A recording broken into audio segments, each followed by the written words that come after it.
네, 동해심에 막대한 양의 석유와 가스가 매장돼 있을 가능성이 높다. 어제 오전에 이 소식에 깜짝 놀라신 분들 많으시죠. 한국도 명실상부 산유국이 될 수 있는 건지 돌연 기대감이 커지고 있는데요. 그런데 언뜻 기시감도 드는 이 소식, 관련해서는 어떤 기업들에 주목하면 좋을지 김대호 경제학 박사와 살펴보겠습니다. 박사님, 사실 이게 뭐 될 거란 희망론도 있고 안 될 거라는 신중론도 있는데 우선은 좀 된다는 전제하에 먼저 여쭤볼게요. 지금 묻혀있는 가스랑 원유가 최대 이제 140억 배럴 추산이 되는데 이게 대체 얼마나 되는 양이고 경제적 가치는 얼마나 되는 겁니까? 예, 우선 추산한 기관의 뭐 어떤 신뢰성부터 따져야 되겠습니다만 어쨌든 이 팩트 지오라는 데가 내놓은 우리 정부에 알려온 바에 따르면 35억 배럴에서 140억 배럴 정도 묻혀 있다. 이런 편차가 얘기가. 크긴 하네요. 35에서 140억 배럴. 그렇습니다. 예, 그런데 이제 최대치로 잡았을 때 140억 배럴로 잡았을 때 현재 수입 가격과 환산하면 1억 4천억 정도 된다고 그러거든요. 아주 공교롭게도 이것은 최태원 회장이 부인 노소영 여사에게 재산 분할로 줘야 될 금액 1억 1조 4천억. 1조 3,800억 원에 거의 유사한 숫자예요. 네, 공교롭습니다. 네, 그렇게 되면 뭐 대충 이해가 되겠죠. 자, 우리나라가 쓸 수 있는 쓰는 이제 가스량으로서는요. 140억 배럴 중에 75%는 가스, 나머지 25%는 원유로 일단 추정해 볼 수가 있는데요. 그렇게 한다고 했을 때 가스는 29년 정도 쓸 수 있는 거, 또 원유는 4년 정도 쓸 수 있는 겁니다. 결코 적지 않은 금액, 이 경제적 가치로만 보면 개발만 된다고 그러면 우리나라도 이제 명실상부한 산유국의 대열에 올라갈 수 있다. 그런 희망이 나올 수 있는 그런 계산은 나옵니다. 근데 사실 이게 어느 날 갑자기 발표가 된 게 아니라 물리 탐사를 계속 해왔고 이게 광개토 프로젝트라는 이름이라고요. 예, 지금 이번 프로젝트는요. 동해안에 우리 울산 가스가 있는데 이게 1998년에 김영삼 정부 때 가스가 발견이 됐거든요. 사실 그러면서 우리나라가 실제로는 이제 산유국의 대열에 올라갔었습니다. 가스도 기름이니까요. 그런데 이게 이제 개발이 소진돼서 이제 더 이상 개발할 게 없어진 겁니다. 그러면서 가스 공사를 중심으로 해서 광개토 프로젝트라고 해서 2022년부터 인근 지대, 그러니까 울산 가스관을 대체할 새로운 어떤 프로젝트로 조사를 해 왔는데 영일만 쪽에서 탐사를 해왔어요. 탐사는 한국석유공사가 했습니다. 탐사라는 게 어떻게 하느냐면요, 이 전파를 막 쏘는 겁니다.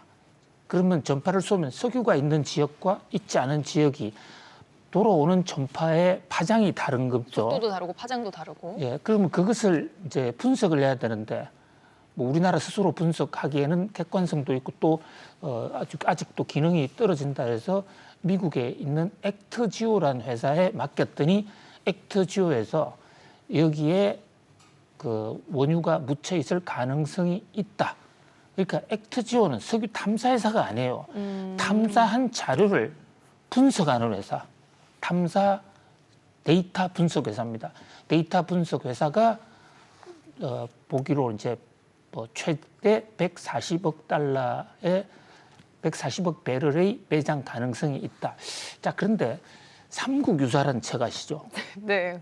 예. 역사책 말씀하시네요. 그렇습니다. 우리나라에서 이제 우리나라에 기록에 남아 있는 뭐 정사에 가까운 책으로서는 삼국사기, 김부식의 삼국사기가 있고 거기에 빠진 얘기를 그 선임 일현이라는 중이 만든 삼국유사란 삼국사기보다는 좀 객관성이 떨어지지만 이 삼국유사에 보면요. 성일현이 쓴 얘기에 경주 지역에 이유를 알 수 없는 불기둥이 일어나서 사흘간 계속 탔다라는 이런 대목이 있어요. 그럼 사흘간 계속 원인을 알 수 없는 불, 보통 산에 화재가 나면 금방 이유를 알 수 있지 않습니까? 원인을 알 수 없는 불하면 지진에 의해서 지각 변동에 의해서 일어났거나 아니면 그 지역에서의 가스가 분출해서 화재가 일어날 수도 있거든요. 중동에서 최초로 그 원유가 발견된 곳이 이란인데 이란의 조로아스트교, 이란의 가장 오래된 종교가 조로아스트교입니다. 조로아스트교의 그 과거의 그림들을 보면 뒤에 불꽃이 있거든요. 그 불꽃을 보고 영국의 변호사가 여기에는 석유가 있다 들어가서 엄청난 배팅을 해서 그 그림을 보고요. 그리 조로아스트교 그림을 보고 그 뒤에 불타는 그림을 보고 그래서 들어가서 개척한 게 바로 이란의 중동 아라비아 석유거든요.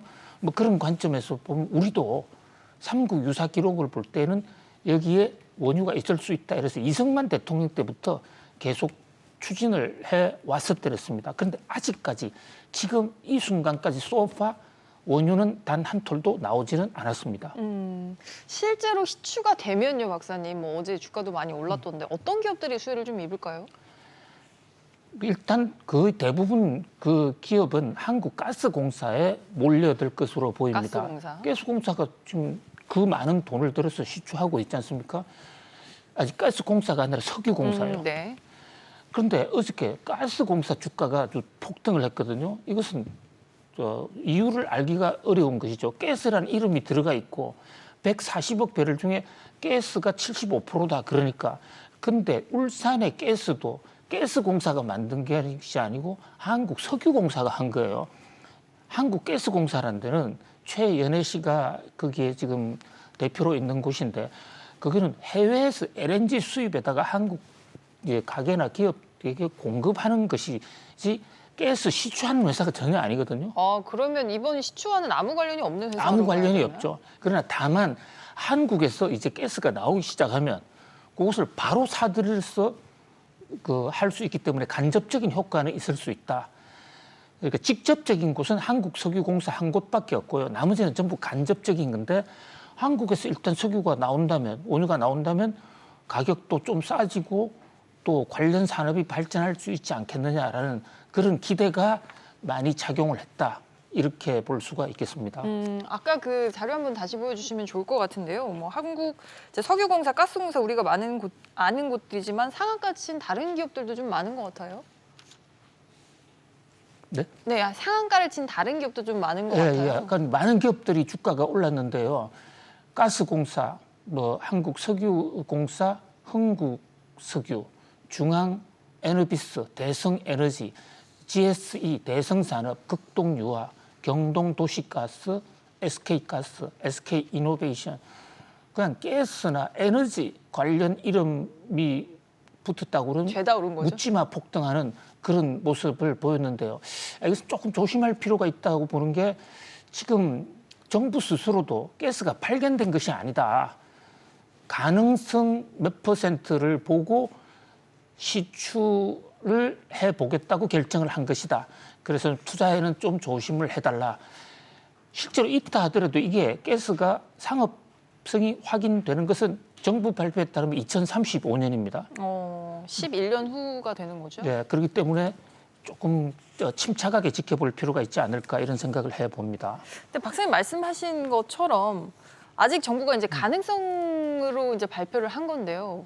이렇게 이제 시추 탐사까지 해야지 확실해지는데 지금 이렇게 물리 탐사만으로 먼저 발표한 이유는 뭘까요? 뭐라고 보세요? 이것은 뭐 하나의 프로세스이기 때문에요. 뭐 필연적인 것으로 봅니다. 왜냐하면 아까 말씀드린 광개토 프로젝트에 따라서 이제 울산가스가 다 동이 났으니까 한국석유공사 입장에서는 뭔가 새로운 먹거리를 개척해야 되고 물리 탐사를 해왔는데 물리 탐사한 결과를 미국의 그 데이터 분석 회사에 보냈더만 여기에 석유가 있을 가능성이 있다 해서 이제 탐사 시추를 들어가는데 탐사 시추하는데 시추공 하나 박는데 1,000억이란 말입니다. 그러니까 그 과정에서 국민적인 동의를 구할 필요도 있고 사실 저 5개를 뚫으면 5,000억인데 조금 더 많이 뚫을수록 확률은 좀 높아지거든요. 대신 비용도 높아지고요. 예, 비용도 높아지는데 그 비용을 마련하려면 국회 동의라든지 이런 어떤 조처도 있어야 되는 것이 아니냐. 그런 합의를 하기 위해서 발표는 할 수밖에 없었다. 이러는데 이제 문제는 이게 이제 국민들이 받아들이기에 따라서는 마치 내일 모레 뭐 석유가 나오는 것으로 받아들인다고 그러면 김칫국부터 많이 마셨다가 또 토해내는 그런 과정이 있을 수도 있다. 그런 면에서 조금 조심해 볼 필요가 있습니다. 동해가스전은요, 김영삼 정부 때 개발했던 동해가스전 울산 앞바다입니다. 저기는 11번째 시추해가 11번째 성공했어요. 그러니까 이번에도 5번 시추한다는데 5번이 과연 충분한 건지 이 대목에 대해서는 좀 더 연구가 필요한 것으로 보이고요. 그리고 가장 이제 그 세관에서는 1976년도 상황, 76년 그 기억에 너무나도 생생한데요. 그때 나라가 난리가 났습니다. 석유 파동 말씀하시는 걸까요? 아니요, 한국에 이제 영일만에서 가스가 나왔다 해서 그래서 그 당시에 중앙정보부가 만든 저 시추한 기름을 검정색으로 돼 있는 그것을 가지고 청와대까지 보고를 해서 그것을 정부에서 공개까지 했습니다. 그러니까 그 페트 병 속에 원유가 들어가 있었습니다. 그런데 나중에 이제 그 정언자들에 보면 그것이 영일만에서 나온 거는 맞는데 영일만에서 그 시추공을 받기 위해서는 기계에 엔진 기름이 들어가야 되지 않습니까? 그래서 주유소에서 사가지고 엔진 기름을 넣었는데 그게 일부 흘러나와가지고 그게 시추가 됐다는 것이죠. 그것이 마치 원유가 탐사된 것처럼 청와대가 발표를 하는 바람에 나라가 난리가요. 그때 한 사흘 정도 그냥 축제 분위기 속에서 아무 일도 하지 않았어요. 상당히 그만큼 원유를 발견하고 싶다는 그런 조급함이 느껴지는 대목이기도 그렇습니다. 해요. 우리가 원유만 있었다면 우리 벌써 하이퍼 선진국이 돼 있었을 것입니다. 원유가 없이도 지금 세계 무역의 5위까지 올라가지 않았습니까? 그런데 그때 이제 서둘러 했다가 실패한 사례, 그로 인한 경제적 손실, 거기에 대해서 박정희 대통령 그 후로 이제 암살당해 죽는 바람에 거기에 대해서는 아무런 해명도 하지 않고 그냥 넘어가 버렸는데 그런 사례가 있기 때문에 우리나라 국민들은 이번 사건에 대해서 이번 발표는 뭐 차원이 다르다고 봐요. 왜냐하면 이 탐사 시설이 굉장히 발전했고 당시에는 중앙정보부가 했던 그 처음 시초부터가 좀 객관성을 좀 잃었지 않았는데 이번에는 석유공사가 했고 산자부가 했고 또 그 해외 검증기관의 검증까지 거쳤다. 그런 점에서 가능성은 충분히 있는데 과연 정말로 나오느냐 하는 것은 또 다른 문제고 나온다 하더라도 그때는 이 경제성이 있느냐 없느냐 들어가서 시추해서 끌어올리는 비용 대비 판매 대금 금액이 더 높으냐 아니냐 이런 문제가 또 별개 있기 때문에 긴 여정이다. 인내심을 갖고 지켜볼 필요가 있다고 봅니다. 당장 하루 이틀 흥분하고 말 얘기가 아니라는 말씀이신 거죠. 심해 1km가 있다고 하니까. 그렇게 되다 보니까 사실 이번 물리탐사 얼마나 신빙성 있는지 보려면 이 회사 봐야 되잖아요. 아까 말씀하셨던 액트지오 데이터 분석 회사라고요? 그렇습니다. 사실 액트지오 때문에 잠을 잘 못 잤어요. 왜요, 목사님? 액트지오라는 회사를 확인이 잘 안 되는 겁니다. 그러니까 홈페이지를 들어가 보니까 다운이 되고 막 여러 사람들이 동시 접촉을 해서 그런지 다운이 되고 간신히 들어가 보니까 직원 숫자가 2명에서 10명 이런 식으로 표시가 돼 있어요. 이 회사가 맞는지 여러 가지 이제 전후 조사 확인도 필요했는데 결국 들어가 보니까 이 회사가 이제 직접 석유 탐사하는 회사가 아니고 누군가가 이제 지청 분석을 전문하는데 지청에 대해서 전파를 쏜 기록이 있으면 그걸 가지고 분석을 해주는 회사인데 여기서 빅토르 에보루라는 사람을 좀 주목해 볼 필요가 있습니다. 이 빅토르 에보루가 라이스 대학 겸임 교수 출신인데요. 저분이 이제 한때 엑슨 모빌의 석유 탐사팀에 근무를 했어요. 그래서 지금 남미에 기아나라는 곳이 있습니다. 그걸 엑슨 모빌이 탐사에 성공했거든요. 그때 그 탐사팀에 근무했다. 그리고 이제 브라질 사람인데요. 브라질의 그 정유회사에 근무를 하고 있었고요. 근데 지금은 회사는 설립을 했지만 실제 이 일을 하는지 안 하는지 확인이 잘 되고 있지가 않아요. 뭐 그런 면에서 현재 그 액트지오가 바닷속까지 들어가서 조사를 한 것이라고 보기가 어렵기 때문에 조사의 신빙성 이런 데서는 조금은 객관성이 좀 떨어지지만 그러나 그 액트로라는 교수의 세계 지질학계에서의 영향력은 상당히 높기 때문에 뭐 무조건 공신력이 없다라고 보기도 어려운 우리 입장에서는 뭐 충분히 객관성을 부여할 수 있는 거 아니냐.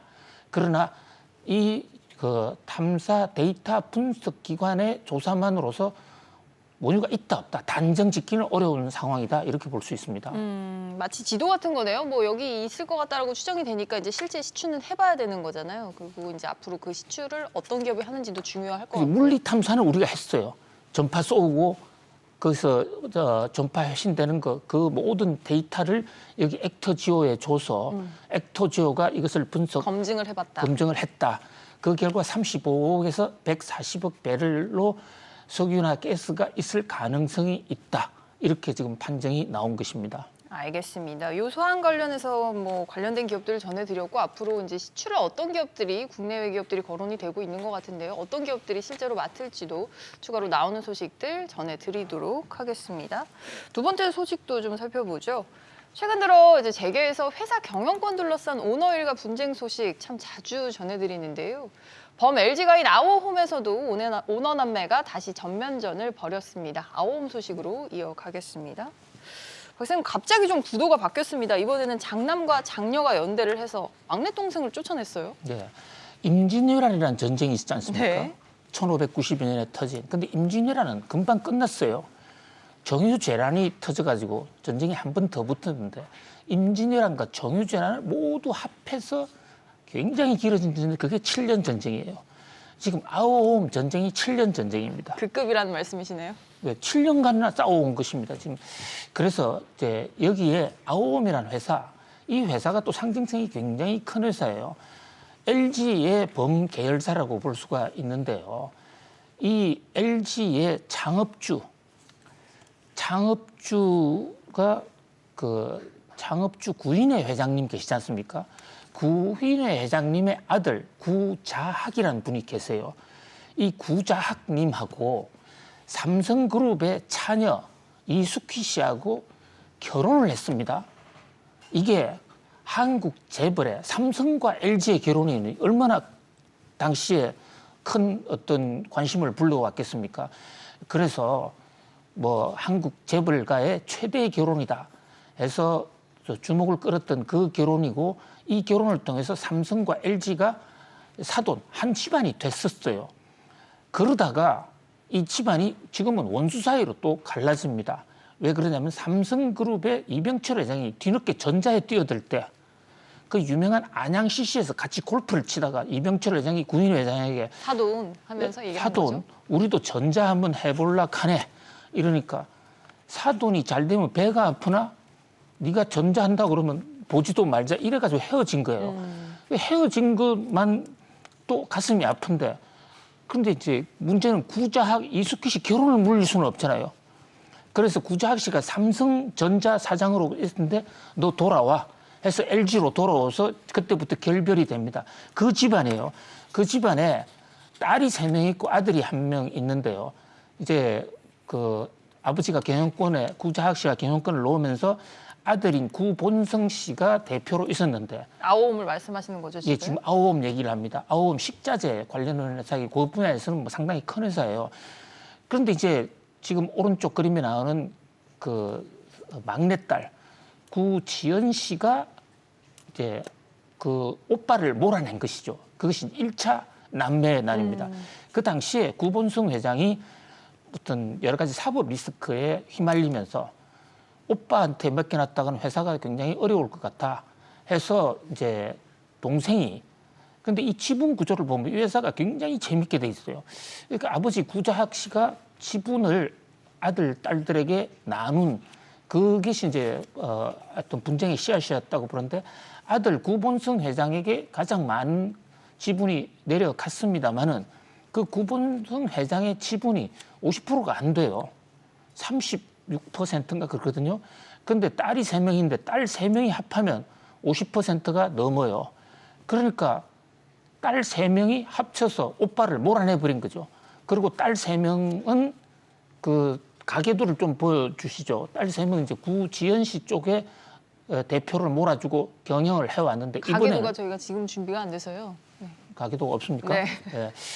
예, 그렇다 보니까 이제 저 구지연 씨를 몰아내면서 이번에는 구미현 씨가 주목을 끄는데요. 장녀죠, 구미연 씨. 예, 구미현 씨가 원래는 1차 남매의 난 때는 여동생 구지연 씨를 도와줬는데 이번에는 오빠 구본승 씨하고 힘을 합쳤습니다. 그러니까 50%가 넘잖아요. 그래서 구지연 씨를 쫓아내버리고 어저께 주총을 했는데 거기서 쫓겨났습니다. 구지인 부회장이 사실 그동안 경영 좀 잘한다고 많이 평가받아오지 않았습니까? 왜 이런 사태가 벌어졌을까요?